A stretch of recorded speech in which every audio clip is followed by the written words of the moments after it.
नमस्कार विद्यार्थी मित्रांनो, पहा गणित सोडवायचे तर दशांश पूर्णांकाचा गुणाकार दिलेला आहे आणि ते एक्स पदाचा आपल्याला काय काढायची आहे, किंमत काढायची आहे. तर इथं दशांश स्थळांचा विचार न करता प्रथम संख्यांचा गुणाकार करून घ्यावा. तर इथं 3 गुणिले 3 गुणिले 3 बरोबर येतात 27. तर आपण 27 मांडून घेऊयात. त्यानंतर गुणाकारामध्ये पहा, जेवढी दशांश स्थळे दिलेली असतात त्या दशांश स्थळांची होते बेरीज. तर गणितामध्ये एकूण दशांश स्थळे किती आलेली आहेत पहा. 1 2 3 4 5 6.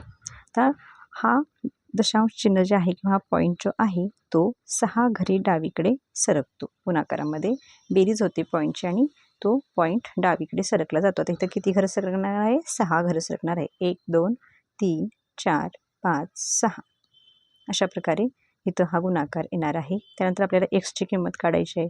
तर ह्या 0.54ला ह्या 0.0027ने काय लागेल? भागावा लागणार. म्हणजेच कसं होणार हे 0.5 एक्स बरोबर 0.54 भागिले 0.0027.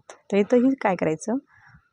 दशांश स्थळाचा विचार न करता प्रथम भागाकार करून घ्यायचा. 27 × 27 27 2 54. उत्तर आहे 2. आता दशांश स्थळाचा विचार करायचा. तर दशांश पूर्णांकाच्या भागाकारामध्ये जर छेदस्थानी पॉईंटची संख्या जास्त असेल, म्हणजे दशांश स्थळे जास्त सोडलेली असते आणि अंशस्थानी कमी असतील, तर काय होते?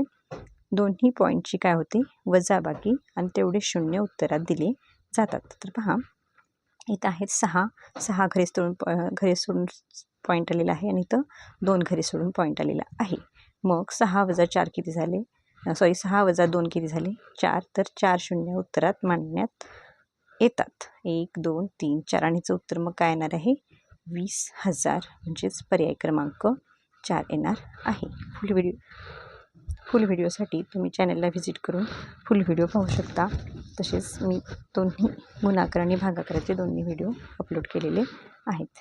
व्हिडिओ आवडला लाईक करा, तुमच्या मित्रमैत्रिणींना शेअर करा आणि चॅनलला सबस्क्राईब करायला विसरू नका. थँक्यू.